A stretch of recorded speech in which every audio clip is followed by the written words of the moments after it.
welcome to National Focus. I am Aliyah Martin. In the headlines, government to organize airport development company, government to make wearing of mask in public mandatory, and Prime Minister Skerritt congratulates President-elect Biden of the United States of America and Dr. Ralph Gonsalves of St. Vincent on their election victory. Details of the headline stories and more when we return. The hurricane season is less than a month away. Find out today what types of hazards that could happen where you live. Hurricanes can cause many hazards, including flooding due to heavy rainfall, large waves along the coast, strong winds, landslides, and falling rocks. Determine your risk and be prepared for any eventuality. A message from the Government Information Service.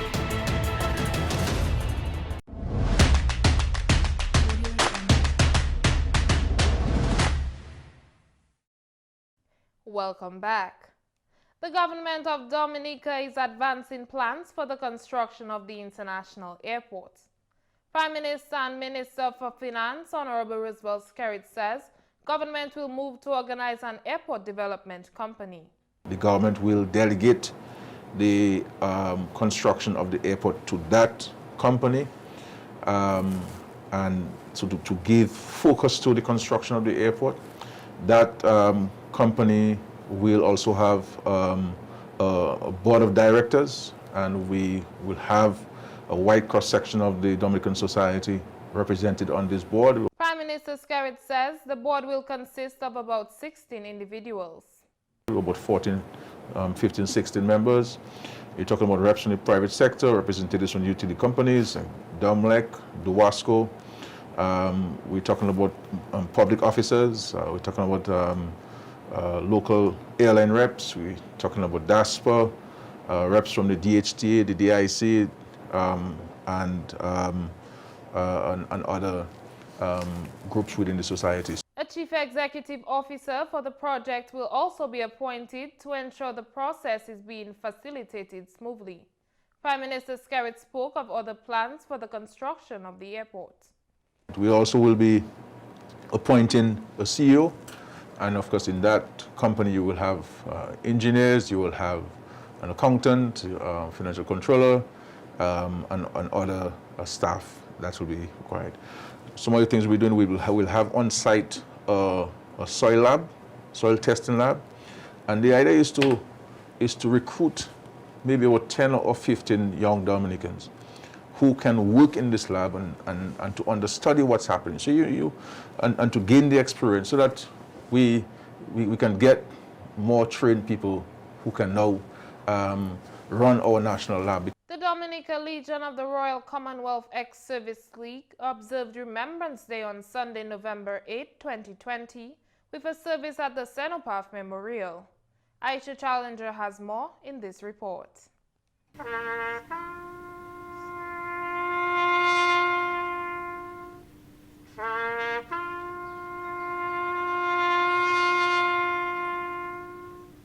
The Dominica Legion of the Royal Commonwealth Ex-Services League observed Remembrance Day on Sunday, November 8, 2020, with the service at the Cenotaph Memorial. Remembrance Day is observed annually in honor of the First World War veterans to remember the members of the armed forces who fought and died in the line of duty.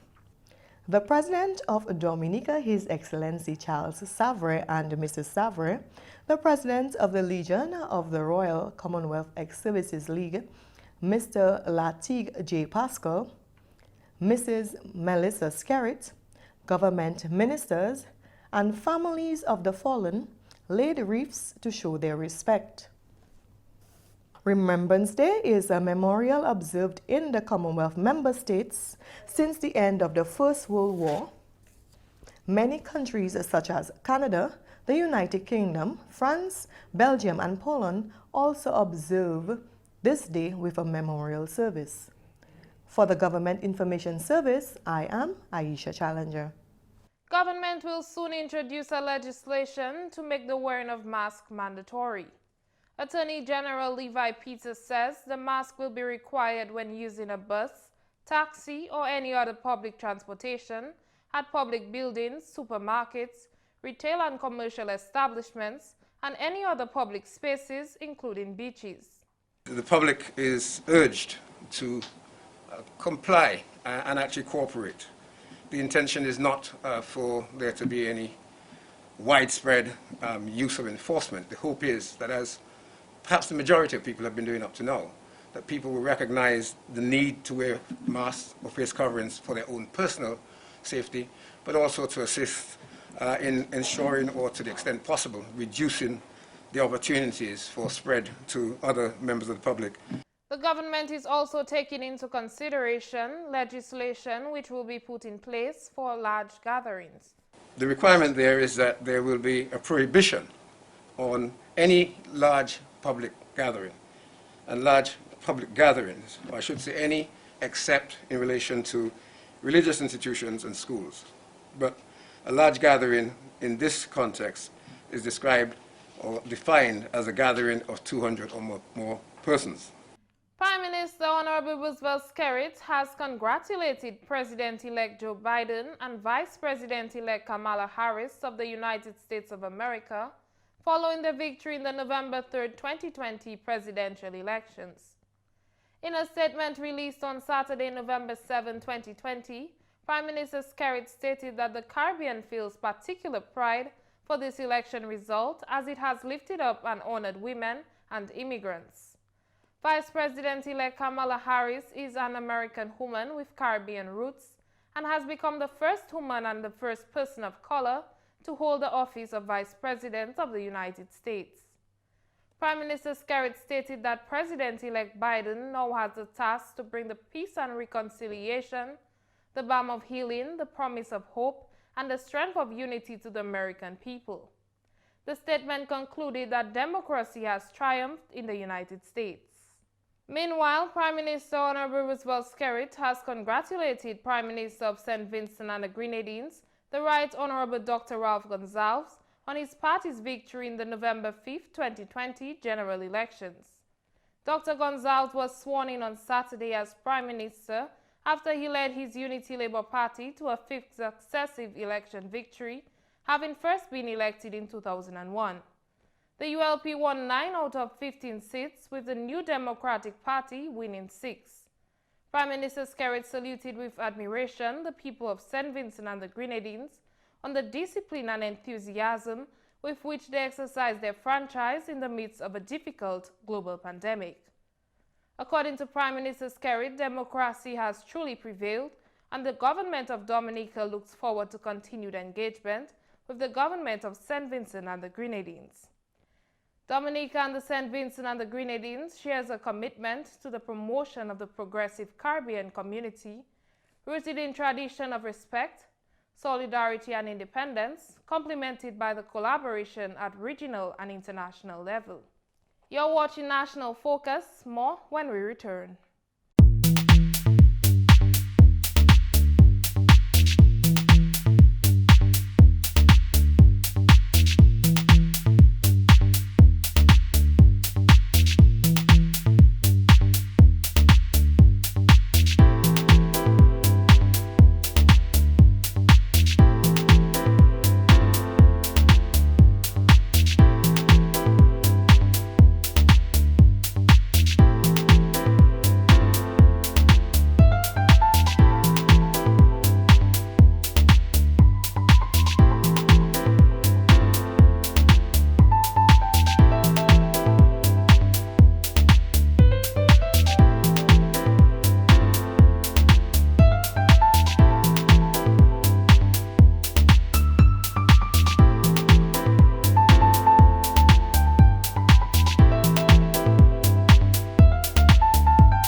Dominicans came out in large numbers for the annual National Day of Community Service, which climaxes celebrations for the 42nd anniversary of Dominica's independence.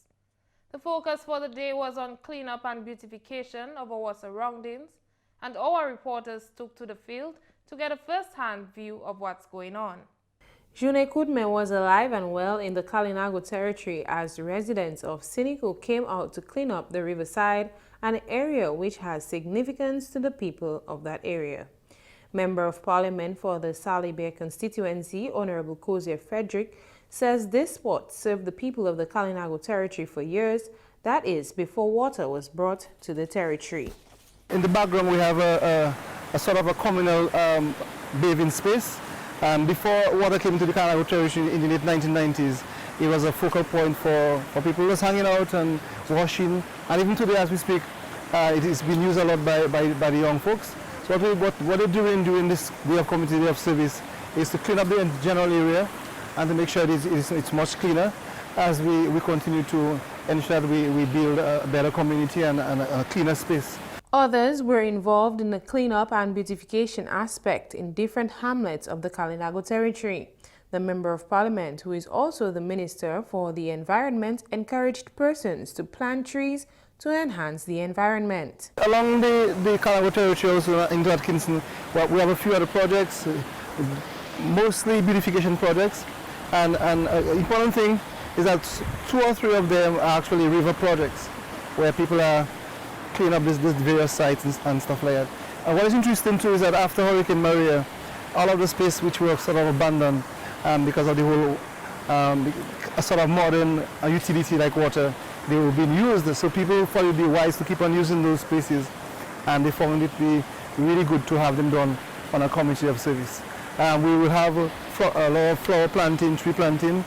We also clean some of the bust-up areas. And so generally doing our bit to ensure that we participate as much as possible in the national enterprise. Employees of the National Employment Program in Margot were in full swing with the cleanup and beautification of the Melville Hall area. Minister of State in the Ministry of Finance, Economic Affairs and Planning, Honorable Gregory Revere, says he is happy with the turnout and believes that this project is very important as this area is one of the first areas seen by tourists and persons entering the country. What we are basically doing is, of course, this year our focus is cleanup and beautification, and we figure this is an area that we can really give some attention. Just across the bridge, a nice little flower garden area. So we have approximately 30 people engaged, most of them coming from the NEP. What we did in advance, we had meetings with the NEP to let them know what the focus will be on. We also got them to get all the flowers, identify, secure all the plant and materials. We also organized a group that would be engaged in cooking. So as we speak, there's a serious 1 pot of dumpling and lentils on the fire. The rehabilitation of a road was also ongoing in the Sam's Gutter area, and many young persons came out to assist with this project. Higher up in the Sam's Gutter area, we have another group that is involved in something similar, which is the cleanup and beautification.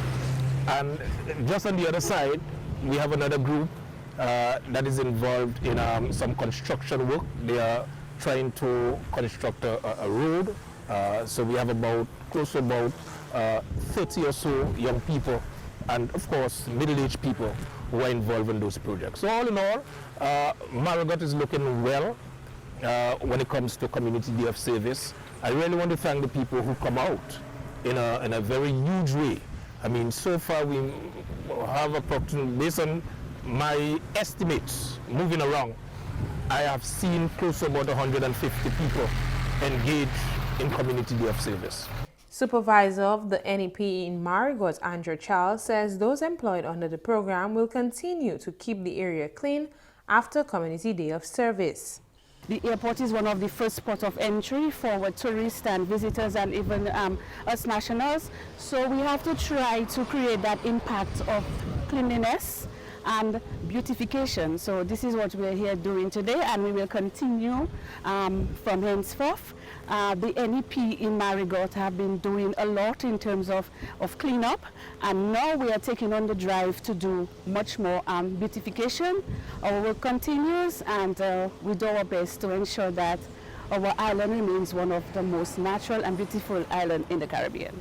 In the village of Woodford Hill, the Member of Parliament engaged young persons in planting flowers at the Woodford Hill Primary School.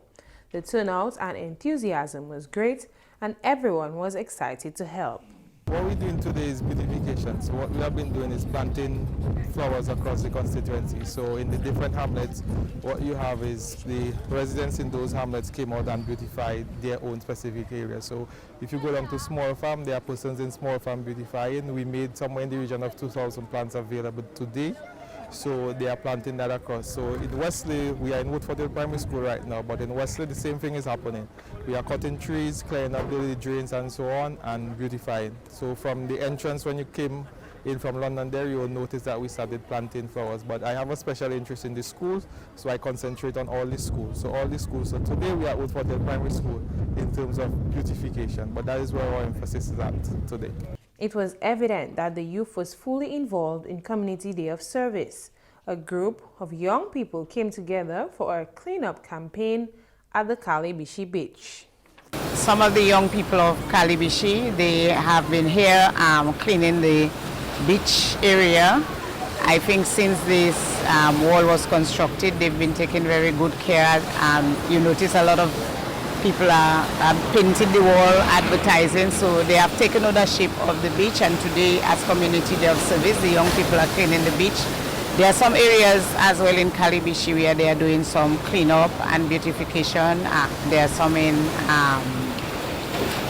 Point Baptist, and there are some on the reach, Middle Reach. When I pass through Benz, some of the young people are working on the hard cut. We have an ongoing project on the multi-purpose hard cut in Benz, working alongside the basketballers. So they are doing some work there today.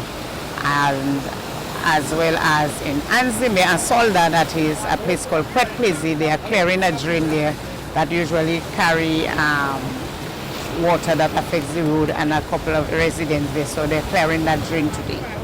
All in all, many Dominicans came out in the spirit of Kudme to beautify their communities and keep Dominica green and clean. Shakir appeared in the Northeast for the Government Information Service.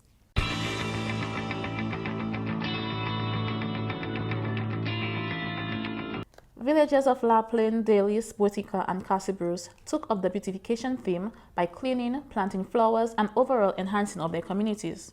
Parliamentary representative of the La Plaine constituency, Honorable Kent Edwards, says many projects were undertaken in his constituency.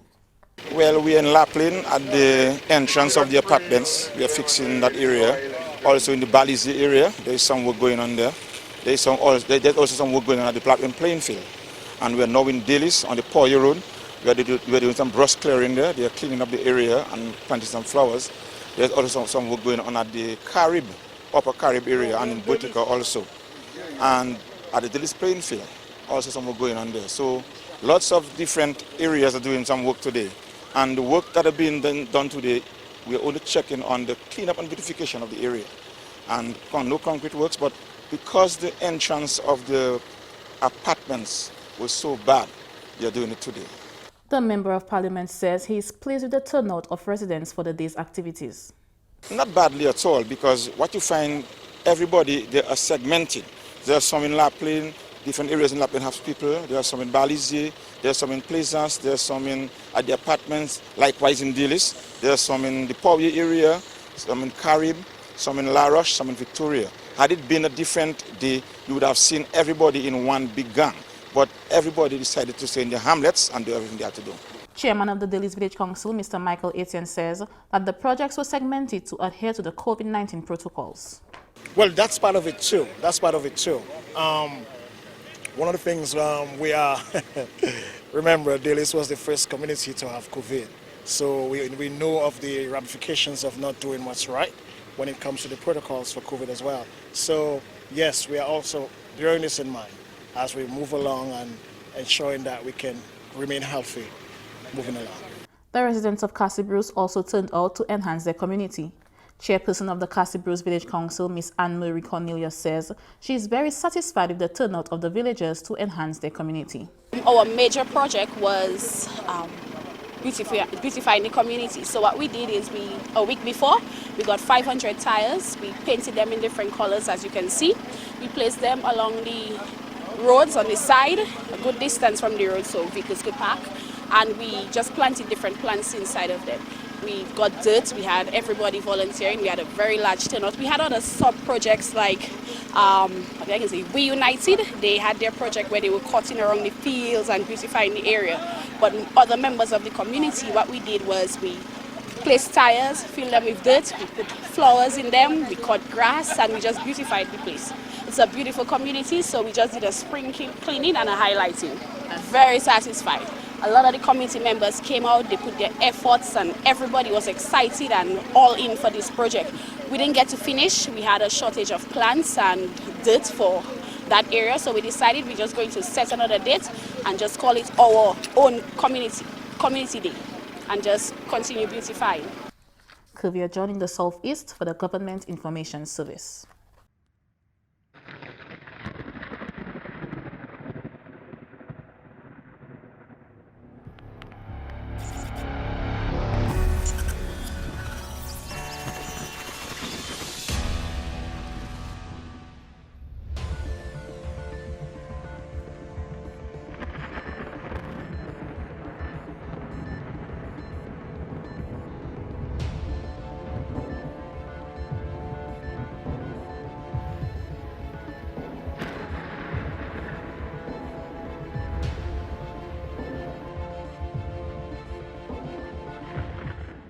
And now your weather update. The presence of a trough system is expected to continue to generate an increase in cloudiness, shower and thunderstorm activity, mainly across the central and southern portions of the island chain, including Dominica during the next 24 to 48 hours. Unstable conditions are projected to linger across the area throughout most of the week. As a result, a flood watch has been issued for Dominica from 12 noon today to 12 noon tomorrow, Tuesday, 10 November 2020. This watch may be upgraded to a warning if necessary during the period. A flood watch means that flooding is possible during this period. People in areas prone to flooding, landslides, and falling rocks are advised to be vigilant and to exercise caution. Moderate sea conditions are expected during the next 24 hours, with waves peaking near 8 feet. A small craft advisory is now in effect. Small craft operators and sea bathers, particularly on the East Coast, should exercise caution. The public is advised to keep updated on weather information from the Dominica Meteorological Service. And that's all for this edition of National Focus. Be sure to follow GIS Dominica on Facebook, YouTube, as well as on Twitter. You can also drop us an email at gis@dominica.gov.dm. From all of us here on the GIS News Production team, I am Aaliyah Martin. Thanks for watching.